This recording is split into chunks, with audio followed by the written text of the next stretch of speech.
Hello everyone, welcome to our next video. और आज के वीडियो में हम बात करेंगे फ्लैश क्रोमेटोग्राफी के ऊपर। फ्लैश क्रोमेटोग्राफी की एक ब्रांच है, जैसे कि थिन लेयर क्रोमेटोग्राफी, जैसे कि कॉलम क्रोमेटोग्राफी। ऐसे ही फ्लैश क्रोमेटोग्राफी होती है। और ये कॉलम क्रोमेटोग्राफी से कितनी डिफरेंट है, कितनी अलग है, और ये क्यों स्पेशल है, इसके बारे में हम इस लेक्चर में बात करेंगे। तो फ्लैश क्रोमेटोग्राफी जो है, ये इसको हम मीडियम प्रेशर क्रोमेटोग्राफी भी कहते हैं। उसका रीज़न ये है कि इसमें जो एयर का प्रेशर होता है वो मीडियम यूज़ किया जाता है, हाइब्रिड टू मीडियम यूज़ किया जाता है। और इसमें जो कॉलम लिए जाते हैं वो शॉर्ट होते हैं, जिस वजह से रैपिड सेपरेशन होता है, बहुत जल्दी सेपरेशन हो जाता है। यह मेथड जो है क्लार्क स्टील द्वारा प्रोवाइड की गई, जो कोलंबिया यूनिवर्सिटी से बिलोंग करते थे। और ये स्लो और इनएफिशिएंट ग्रेविटी मेथड से ज़्यादा बेटर है, ये उसका अल्टरनेटिव है। स्लो और इनएफिशिएंट ग्रेविटी मेथड अगर हम बोल रहे हैं, इसका मतलब हम बोल रहे हैं कॉलम क्रोमेटोग्राफी को, जहाँ पे ग्रेविटेशनल फोर्स के थ्रू सेपरेशन होता है। तो ये उससे बेटर मेथड है, इसलिए ये उसका अल्टरनेटिव है, कॉलम क्रोमेटोग्राफी का अल्टरनेटिव। ये जो मेथड है कन्वेंशनल टेक्निक से दो तरह से अलग है। कैसे अलग है? पहला, तो इसमें जो सिलिका जेल पार्टिकल होता है वो बहुत स्मॉलर होता है, जिसका साइज 250 से 400 में होता है। और जब इसमें सॉल्वेंट फ्लो करता है, क्योंकि साइज छोटा है तो सॉल्वेंट धीरे धीरे फ्लो करेगा। तो सॉल्वेंट को तेजी से फ्लो कराने के लिए इसमें प्रेशराइज्ड गैस का यूज़ किया जाता है, जिसका प्रेशर 10 to 15 साई होता है। और ये प्रेशर जब सॉल्वेंट पर पड़ता है तो सॉल्वेंट तेजी से स्टेशनरी फेज यानी कॉलम के थ्रू बहता है, जिससे सेपरेशन तेजी से हो जाता है और बहुत जल्दी और बहुत कम समय में हमको रिजल्ट हाई रिजोल्यूशन पर प्राप्त होते हैं। इसलिए ये मेथड फ्लैश क्रोमेटोग्राफी कहलाती है।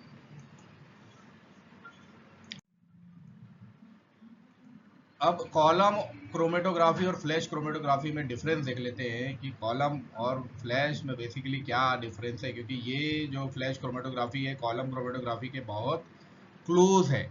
अब कॉलम क्रोमेटोग्राफी क्या होती है, इसका जो वीडियो लेक्चर है उसका लिंक मैंने नीचे डिस्क्रिप्शन बॉक्स में डाल दिया है, उसमें आप देखकर और कॉलम क्रोमेटोग्राफी समझ सकते हैं। फ्लैश क्रोमेटोग्राफी से फिर उसको आप कंपेयर कर सकते हैं। तो कॉलम क्रोमेटोग्राफी में क्या होता है, ग्लास कॉलम होता है जिसमें सिलिका जेल भरा होता है, जबकि फ्लैश क्रोमेटोग्राफी में प्री पैक्ड प्लास्टिक कार्ट्रिज होते हैं, पहले से भरे हुए प्लास्टिक कार्ट्रिज होते हैं। ग्लास कॉलम भी रहता है इसके अंदर, लेकिन वो पहले से उसके अंदर सिलिका जेल भरा होगा। कॉलम क्रोमेटोग्राफी में सेपरेशन बहुत स्लो होता है, जबकि फ्लैश क्रोमेटोग्राफी में जो है, क्योंकि वहाँ पे एयर प्रेशर काम कर रहा है और कार्ट्रिज के थ्रू सेपरेशन हो रहा है, तो बहुत रैपिड सेपरेशन होता है। कॉलम क्रोमेटोग्राफी में आखिरी में सिलिका जेल रिमूव करना जरूरी है, जबकि फ्लैश क्रोमेटोग्राफी में ये क्योंकि क्विकर मेथड है, इसमें रिप्लेसमेंट की जरूरत नहीं है, ये रिप्रोड्यूस हो जाता है। कॉलम क्रोमेटोग्राफी टाइम कंज्यूमिंग तो है, साथ में हजार्ड भी है, नुकसानदायक भी है। जबकि फ्लैश क्रोमेटोग्राफी सॉल्वेंट जो फ्लश आउट हो जाता है उसको वापस यूज भी कर सकते हैं, मतलब ये हजार्ड नहीं है, क्योंकि प्रेशराइज गैस के थ्रू सॉल्वेंट फ्लश आउट हो रहा है, तो इसमें किसी भी तरह का नुकसान हानि नहीं है।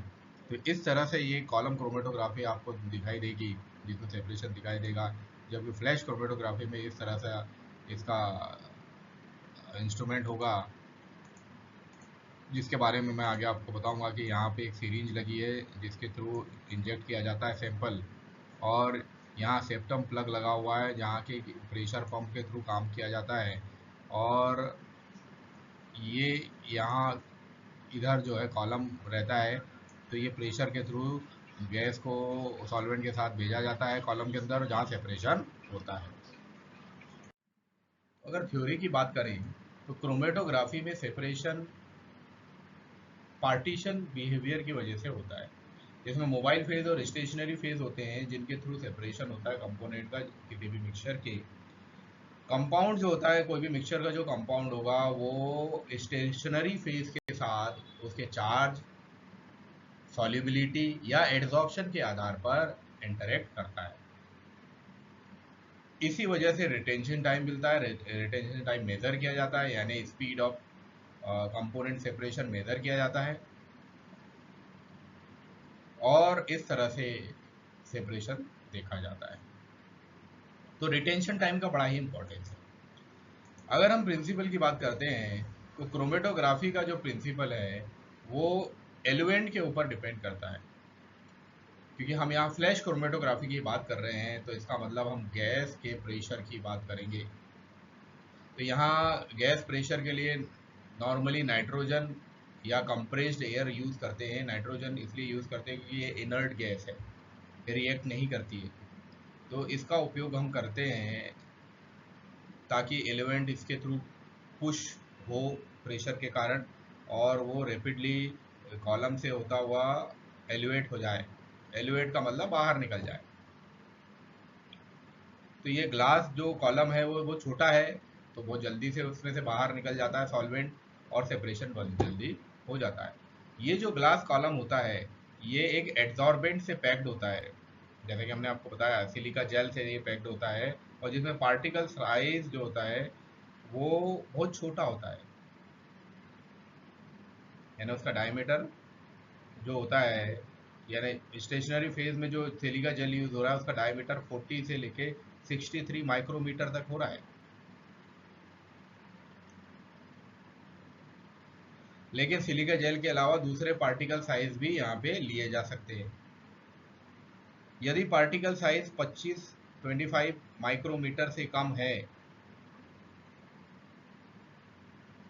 तब वहाँ पर जो हमको मिक्सचर लेने होंगे, जो मोबाइल फेज लेनी होगी, वो लो विस्कोसिटी वाली लेनी होगी, जिसकी विस्कोसिटी बहुत कम हो। नहीं तो क्या होगा, फ्लो रेट जो है वो बहुत स्लो हो जाएगा। अगर हाई विस्कोसिटी मोबाइल फेज ली गई तो फ्लो रेट, क्योंकि पार्टिकल का साइज बहुत छोटा है, तो फ्लो रेट क्या हो जाएगा, बहुत कम हो जाएगा। इसीलिए लो विस्कोसिटी मोबाइल फेज लेने पड़ेंगे। इनमें यूज होने वाले जो जेल बेड्स होते हैं वो 15 सेंटीमीटर हाइट के होते हैं, और वर्किंग प्रेशर जो यहाँ पे गैस का जो प्रेशर रहेगा वो 1.5 से लेके 2 बार्स तक होगा। प्रेशर की यूनिट बार्स होती है, ध्यान रखें। यह जो टेक्निक है HPLC के पैरेलल है। HPLC high performance liquid chromatography क्या होती है, इसका भी वीडियो लेक्चर हमने बना रखा है, उसके लिंक नीचे डिस्क्रिप्शन बॉक्स में डाल दिए, आप देख सकते हैं। रिवर्स पेंट मटेरियल ज़्यादातर यूज़ किए जाते हैं फ्लैश क्रोमेटोग्राफी में, और इसमें एक कंप्यूटराइज सिस्टम भी लगा होता है जो कि फ्लैश क्रोमेटोग्राफी की वर्किंग को कंट्रोल करता है। तो बेसिकली फ्लैश क्रोमेटोग्राफी का प्रिंसिपल गैस प्रेशर के अंडर काम करता है। बाकी सारी क्रोमेटोग्राफिक मेथड का प्रिंसिपल तो सेम ही होता है। इसका प्रिंसिपल सेपरेशन पर बेस्ड होता है, स्टेशनरी और मोबाइल फेज के ऊपर बेस्ड होता है। वो सारी चीज़ें सेम है, बस यहाँ पे डिफरेंट ये है कि गैस प्रेशर का यूज़ किया जा रहा है और कॉलम थोड़ा छोटा है, शॉर्ट। अब इसमें कौन कौन सी स्टेशनरी फेज सिलेक्ट की जाएगी इसके बारे में बात कर लेते हैं। तो इसमें जो सबसे इम्पोर्टेंट स्टेशनरी फेज है कॉलम क्रोमेटोग्राफी में वो है सिलिका, मतलब सिलिका जेल SiO2 का उपयोग यहाँ करेंगे। इसके अलावा एल्यूमिना का भी उपयोग एडजॉर्बेंट के रूप में हम कर सकते हैं। एडजॉर्बेंट के जो पार्टिकल साइज रहेंगे वो सॉल्वेंट को अफेक्ट करते हैं कॉलम के अंदर, तो इसीलिए स्मॉलर पार्टिकल का ज़्यादातर उपयोग किया जाता है फ्लैश क्रोमेटोग्राफी में। लेकिन कॉलम क्रोमेटोग्राफी की अगर बात करेंगे तो वहाँ पे लार्जर पार्टिकल्स का उपयोग करते हैं, क्योंकि वहाँ ग्रेविटी के थ्रू सेपरेशन हो रहा है, अपने आप सेपरेशन हो रहा है, ग्रेविटी काम कर रही है। यहाँ पे गैस प्रेशर के थ्रू हो रहा है, इसलिए स्मॉलर पार्टिकल का यूज किया गया है। स्मॉलर पार्टिकल करता क्या है, स्मॉलर पार्टिकल जो होता है वो लिक्विड को आगे बढ़ने से रोकेगा, या तो फिर उसकी विस्कोसिटी कम करी जाए तो वो अपना आगे बढ़ जाए। तो भी लिक्विड को आगे बढ़ने से रोकेगा, तो आगे बढ़ने से रोकेगा इसलिए उसको आगे बढ़ने के लिए वहां पे लगा रखा है गैस का प्रेशर, स्पेशली नाइट्रोजन गैस वहां पे लगा रखी है, जिसके थ्रू प्रेशर आएगा, प्रेशर के थ्रू फिर वो रैपिडली काम करेगा। और स्मॉलर पार्टिकल है इसीलिए कॉलम का साइज भी छोटा रखा है। अच्छा, यहाँ पे जो सिलिका जेल है, जो एड्सॉर्बेंट है, जो स्टेशनरी फेज है, उसका अमाउंट कंपाउंड के आरएफ डिफरेंस पर भी डिपेंड करता है। जो इस कंपाउंड को सेपरेट करना है उसका आरएफ डिफरेंस क्या है, इस पर भी सिलिका जेल का अमाउंट डिपेंड करेगा। साथ ही सैंपल के अमाउंट पर भी डिपेंड करेगा। तो यहाँ दोनों चीज़ों पर आरएफ डिफरेंस कंपाउंड के और सैंपल का अमाउंट, इन दोनों पर डिपेंड करेगा। Adsorbent which are mainly used in flash chromatography, flash chromatography में सबसे ज़्यादा मुख्य रूप से उपयोग होने वाले एडजॉर्बेंट कौन कौन से हैं, तो इसमें सबसे ज़्यादा यूज होगा सिलिका, क्योंकि ये स्लाइटली एसिडिक मीडियम का होता है। ऑर्गेनिक कंपाउंड के लिए ये बेस्ट है, अच्छा सेपरेशन इसके अंदर अचीव होता है। एल्यूमिना, ये बेसिक होता है नेचर में, सिलिका एसिडिक है नेचर में, एल्यूमिना बेसिक या न्यूट्रल भी हो सकता है। ये आसानी से सेपरेट होने के लिए बहुत इफेक्टिव है, और अमाइंस के प्यूरिफिकेशन में भी ये एल्यूमिना काम आता है। रिवर्स फेज सिलिका का भी उपयोग किया जाता है। तो ज़्यादातर पोलर कंपाउंड जो रहेंगे उनको फास्टर एल्यूट करने के लिए, फास्टर बाहर निकालने के लिए रिवर्स फेज सिलिका का उपयोग किया जाता है। और जो नॉन पोलर रहेंगे वो इस रिवर्स फेज सिलिका में धीरे धीरे एल्यूट होंगे, जबकि पोलर जो रहेंगे वो फास्टली एल्यूट हो जाएंगे, इसलिए पोलर कंपोनेंट के लिए ज़्यादा यूज किया जाता है। सॉल्वेंट सिस्टम इसमें जो यूज होते हैं फ्लैश क्रोमेटोग्राफी में, वो दो सॉल्वेंट का मिक्सचर होता है, जिसमें एक पोलर होता है, दूसरा नॉन पोलर कंपोनेंट होता है। जैसे कि हाइड्रोकार्बन्स अगर ले रहे हैं तो उसमें पेंटेन और पेट्रोलियम ईथर लिया जाएगा और हेक्सेन लिया जाएगा। हाइड्रोकार्बन अगर ले रहे हैं तो पेंटेन, पेट्रोलियम ईथर और हेक्सेन, या तीनों के मिक्सचर या किन्हीं दो के मिक्सचर ले सकते हैं। ईथर और डाइक्लोरोमीथेन का मिक्सचर लिया जा सकता है, और इथाइल एसीटेट का मिक्सचर लिया जा सकता है किसी हाइड्रोकार्बन के साथ। इस तरह से एक पोलर और एक नॉन पोलर कंपोनेंट सॉल्वेंट के रूप में फ्लैश क्रोमेटोग्राफी में उपयोग किए जाते हैं। दो कंपोनेंट सॉल्वेंट सिस्टम का सबसे ज़्यादा उपयोग यहाँ पे होता है, जिनमें ईथर, पेट्रोलियम ईथर का उपयोग कर सकते हैं। ईथर और पेट्रोलियम ईथर दोनों अलग अलग चीज़ें हैं। इसके पहले सॉल्वेंट इफेक्ट में मैंने बताया है पेट्रोलियम ईथर क्या होता है, चाहे तो आप वो वाला वीडियो देख सकते हैं, solvent effect in UV visible spectroscopy, उसकी भी वीडियो लिंक मैं डिस्क्रिप्शन बॉक्स में डाल दूंगा, तो उसको भी आप देख सकते हैं कि पेट्रोलियम ईथर क्या होता है, और सारी चीज़ें सॉल्वेंट के बारे में उसमें बताई गई है। तो ईथर और पेट्रोलियम ईथर का मिक्सचर, जैसा मैं बता रहा हूँ, ईथर और पेट्रोलियम ईथर दोनों एक नहीं है, पेट्रोलियम ईथर एक हाइड्रोकार्बन है, ठीक है। ईथर और हेक्सेन का मिक्सचर, ईथर और पेंटेन का मिक्सचर, एथाइल एसीटेट और हेक्सेन का मिक्सचर, मीथेनॉल और डाइक्लोरोमीथेन का मिक्सचर यूज करते हैं। अब यहाँ का इसका इंस्ट्रूमेंटेशन देख लेते हैं। तो ये है डायग्राम इंस्ट्रूमेंटेशन का। जैसे आप यहाँ इसमें देख सकते हैं कि यहाँ पे एक फ्लैश पंप लगा हुआ है। यही फ्लैश पंप जो रहेगा ये मिक्सचर को जो है वो सॉल्वेंट को जो है कॉलम की तरफ लेके जाएगा। ये है सैंपल इंजेक्टर पोर्ट जहाँ के सैंपल इंजेक्ट किया जाता है। ये है प्रेशर गॉज जहाँ से प्रेशर सेट करते हैं। ये कॉलम है, यहाँ डिटेक्टर लगा हुआ है, डिटेक्टर का काम है ये पहले ही बता दिया है ना। ये प्री कॉलम है, प्री कॉलम क्या होता है मैं आगे बताऊंगा आपको। यहाँ एक वैक्यूम पंप भी लगा हुआ है, दो सॉल्वेंट जैसा कि हमने बताया कि दो सॉल्वेंट का मिक्सचर यहाँ पे लेंगे तो रिजर्वायर में दो सॉल्वेंट रहेंगे, सॉल्वेंट 1 सॉल्वेंट 2, डिग्रेशर 1 डिग्रेशर 2, यहाँ पे दोनों की मिक्सिंग होगी और फ्लैश पंप के थ्रू इनको भेजा जाएगा कहाँ पे, पंप कंट्रोलर में। पंप कंट्रोलर क्या होता है ये आगे बताऊंगा मैं। और पंप कंट्रोलर के थ्रू प्री कॉलम में जाएगा, प्री कॉलम से फ्लो स्प्लिट होगा जहाँ पे कि वेस्ट इधर की ओर आ जाएगा और बाकी जो है कॉलम की तरफ चला जाएगा। डिटेक्टर में सारा डिटेक्शन होगा और रिकॉर्डर से रिकॉर्ड कर लिया जाएगा। रिकॉर्ड होने के बाद कंप्यूटराइज डिस्प्ले में इसको डिस्प्ले हो जाएगा और इधर जो बाकी का फ्रैक्शन वो कलेक्ट कर लिया जाएगा। तो इस तरह से ये इंस्ट्रूमेंट काम करता है फ्लैश क्रोमेटोग्राफी का। तो आप इसमें देख रहे हो इंस्ट्रूमेंट के अंदर क्या क्या चीज़ें हैं। इन सब चीज़ों को हम अब डीपली डिस्कस करेंगे, ये चीज़ें कैसे काम करती हैं, कैसे फंक्शन करता है।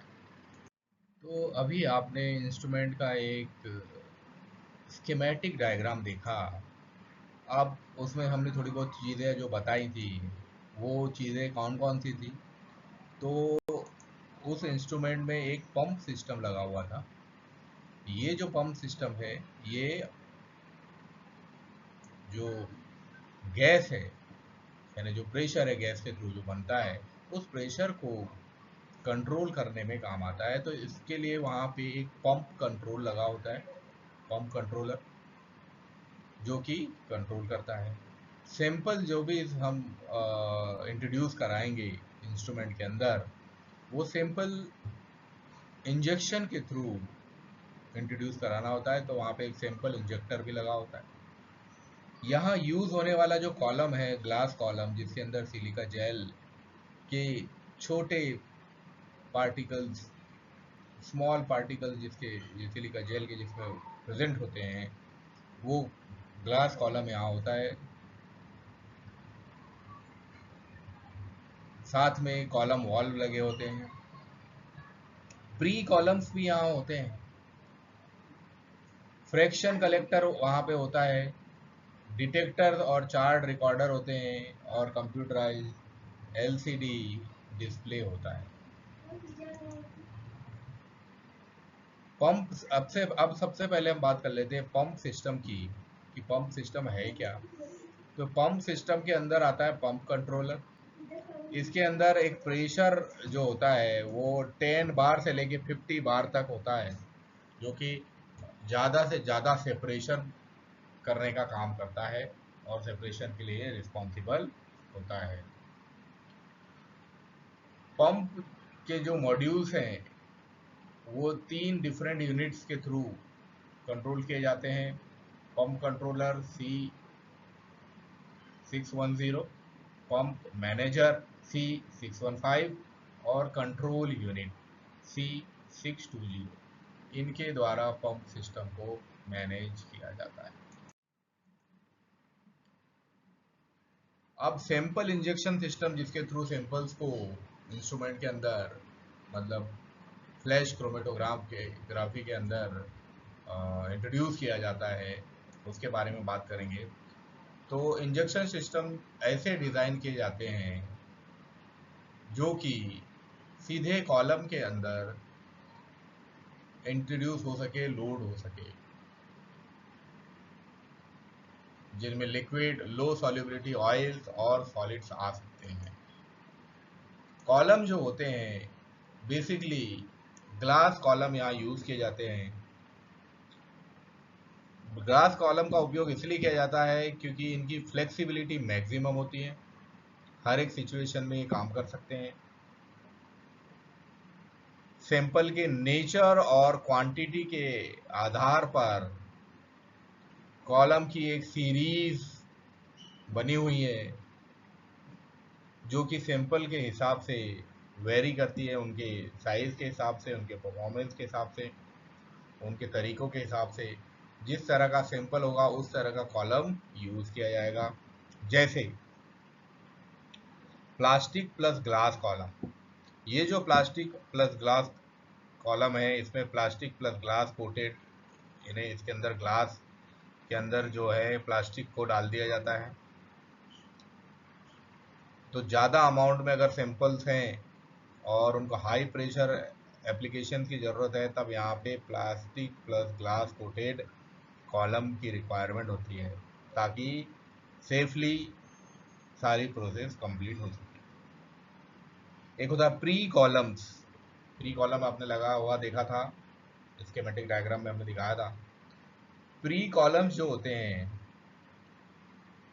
वो डेड वॉल्यूम को मिनिमाइज कर देते हैं और मेन कॉलम की जो लाइफ टाइम है उसको एनहांस कर देते हैं। कैसे एनहांस करेंगे वो मेन कॉलम की लाइफ टाइम को? तो जितना भी कंटामिनेशन है वो अपने में ट्रैप कर लेते हैं, फंसा लेते हैं। तो जितनी भी गंदगी है वो सब प्री कॉलम्स में फंस जाता है और बाकी की जो सेपरेशन का काम है वो मेन कॉलम में, ग्लास कॉलम में होगा। तो प्री कॉलम का काम है कंटामिनेशन को अपने में फंसा लेना, अपने में ट्रैप कर लेना। एक छोटा प्री कॉलम जो होता है वो ग्लास कॉलम के साथ फिट होता है, जिसका डायमीटर 15, 26, 36 या 49 मिलीमीटर हो सकता है। ग्लास कॉलम्स के लिए जो फिलिंग सेट्स होते हैं उसमें ड्राई फिलिंग सेट होता है। ये जो ड्राई फिलिंग सेट है इसमें ग्लास कॉलम में इसको भरा जाता है, जिसमें सिलिका जेल साथ में होता है और साथ में कंप्रेस्ड गैस भी होती है। तो जनरली यहाँ पे नाइट्रोजन गैस यूज़ करते हैं। यहाँ जो सिलिका जेल यूज़ कर रहे हैं उसका साइज की रेंज है 25 से लेके 200 माइक्रोमीटर तक,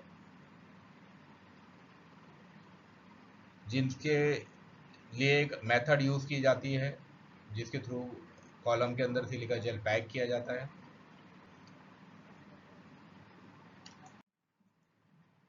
अब हम देखेंगे कि किस तरह से सिलिका जेल कॉलम में सैंपल्स को लोड किया जाता है। तो सैंपल को लोड करने की दो डिफरेंट मेथड्स हैं। पहली है वेट मेथड और दूसरी है ड्राई मेथड। तो पहली मेथड की बात करते हैं हम, वेट लोडिंग मेथड। इस मेथड के अंदर सैंपल को प्यूरिफाई किया जाएगा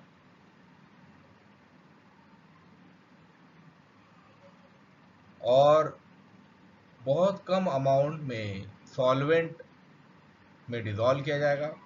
ये जो सॉल्वेंट है ये हेक्सेन, एसीटोन या दूसरे सॉल्वेंट हो सकते हैं। अब इस सॉल्यूशन को कॉलम में लोड किया जाएगा। वेट प्रोसेस की बात हो रही है। वेट का मतलब गीली प्रोसेस, सॉल्यूशन बना रहे हैं मतलब गीली प्रोसेस।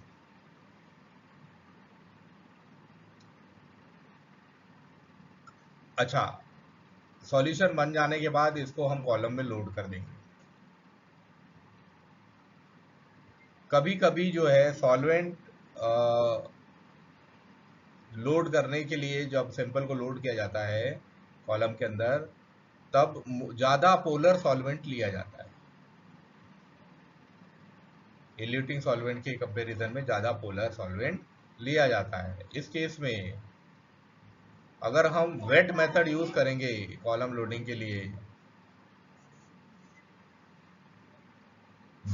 तो हमको बहुत कम ड्रॉप्स ही सॉल्वेंट की यूज़ करना पड़ेगा। ज़्यादा सॉल्वेंट यूज़ करने की ज़रूरत नहीं है। कब? जबकि सैंपल में ज़्यादा पोलर सॉल्वेंट हो तब। यदि हम बहुत ज़्यादा सॉल्वेंट यूज़ कर रहे हैं तब जो लोडिंग सॉल्वेंट है वो इल्यूशन के साथ इंटरफेयर करेगा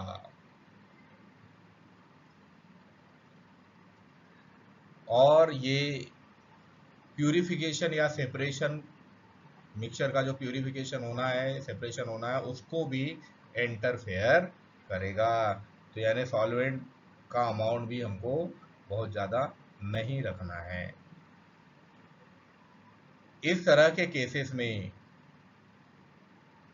ड्राई मेथड को रिकमेंड किया जाता है। जब सॉल्वेंट का अमाउंट ज़्यादा है तब इस तरह के केसेस में वेट मेथड के बजाय ड्राई मेथड को यूज किया जाता है। तो ड्राई मेथड क्या होती है इसके बारे में हम बात करते हैं अब बात करते हैं ड्राई मेथड की। ड्राई मेथड जो होती है तो ड्राई लोडिंग मेथड कहते हैं।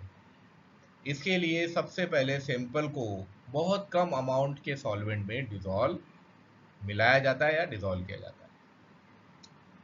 अब इसमें 100 मिलीग्राम सिलिका जेल ऐड कर देते हैं और इस मिक्सचर को थोड़ी देर रख देते हैं। थोड़ी देर रख देने से इसका जो सॉल्वेंट है वो इवॉपरेट हो जाएगा और अब एक ड्राई पाउडर बच जाएगा, सूखा पाउडर बच जाएगा। ये जो ड्राई पाउडर है इसको किसी फिल्टर पेपर या वेइंग पेपर में रख दिया जाएगा, फोल्ड पीस बना के उसका, और इसको कॉलम के ऊपर ट्रांसफर कर दिया जाएगा।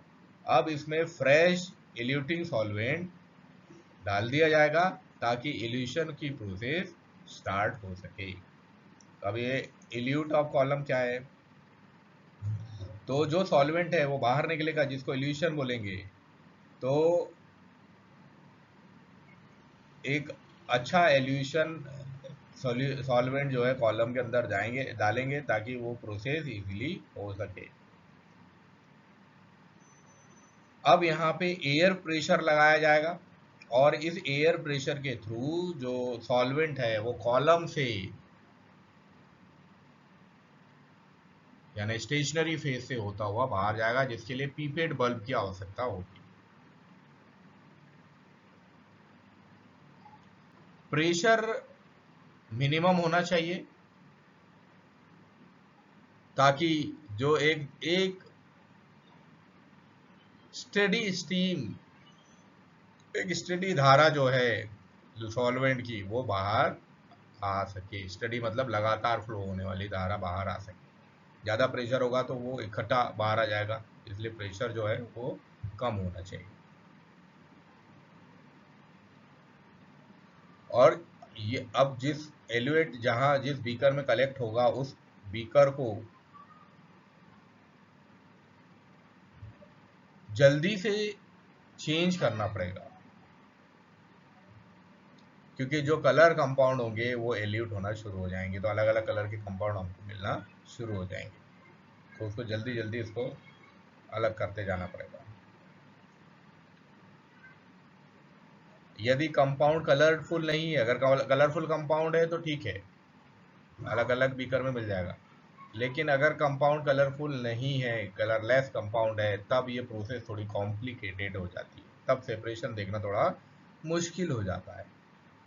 तो इस तरह के एक्सपेरिमेंट्स में इक्वल साइज के फ्रैक्शंस कलेक्ट किए जाते हैं और उनको केयरफुली लेबल्ड किया जाता है ताकि उनका बाद में एनालिसिस किया जा सके।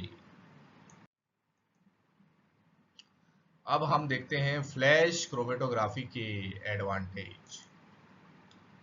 फ्लैश क्रोमेटोग्राफी का सबसे बड़ा एडवांटेज है कि ये फास्ट और इकोनॉमिक मेथड है सिंथेसिस लेबोरेटरी के लिए। ये सेपरेशन के लिए आइडियल है। इसके लिए किसी भी महंगे इक्विपमेंट की रिक्वायरमेंट नहीं है। टीएलसी से, टीएलसी यानी थिन लेयर क्रोमेटोग्राफी से कॉलम क्रोमेटोग्राफी तक रिजल्ट कन्वर्ट करने के लिए ये आइडियल मेथड है। नॉर्मल फेज पर ऑटोमेटेड चेंज मिल जाएंगे इसको, और रिवर्स फेज पर क्रोमेटोग्राफिक यानी ऑटोमेटेड चेंज जो है नॉर्मल फेज और रिवर्स फेज दोनों के बीच में आपको इसमें दिखाई देंगे। तो ये सारे एडवांटेजेस फ्लैश क्रोमेटोग्राफी के होते हैं। अब एप्लीकेशंस पे आ जाते हैं। तो क्रोमेटोग्राफी के कई सारे एप्लीकेशन है, फ्लैश क्रोमेटोग्राफी के कई सारे एप्लीकेशन है। पहला एप्लीकेशन है नेचुरल प्रोडक्ट में या न्यूरोसियोटिकल एप्लीकेशन। न्यूरोसियोटिकल एप्लीकेशन, इसमें पहला एप्लीकेशन है कि अल्फा सेंथॉल और बीटा सेंथॉल के सेपरेशन और आइसोलेशन में ये काम आता है। अल्फा सिंथॉल जो है वो सैंडलवुड से एक्सट्रैक्ट किया जाता है, अल्फा ऑर्बिटल।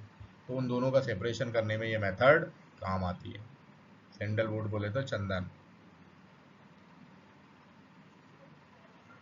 फ्लेवोनाइड्स के आइसोलेशन और प्यूरिफिकेशन में इसका उपयोग किया जाता है, जो कि जिंको बिलोबा लीफ से एक्सट्रैक्ट करते हैं। कैटेकेचिन के आइसोलेशन और प्यूरिफिकेशन में इसका उपयोग किया जाता है, जो कि ग्रीन टी एक्सट्रैक्ट है। ऐसे ही गाला चाइनीज के प्यूरिफिकेशन में इसका उपयोग किया जाता है। जिनसेंस और साइड्स और रेड फेनेक्स, जो कि जिनसेंग एक्सट्रैक्ट से निकलते हैं, को आइसोलेट और प्यूरिफिकेशन में इसका उपयोग करते हैं। इसके अलावा कार्बोहाइड्रेट्स एप्लीकेशन में भी इसका काम है। कार्बोहाइड्रेट में मौजूद कॉन्जुगेटेड क्यूरसिटीन एंड रूटिनोज को प्यूरिफाई करने में इसका उपयोग है।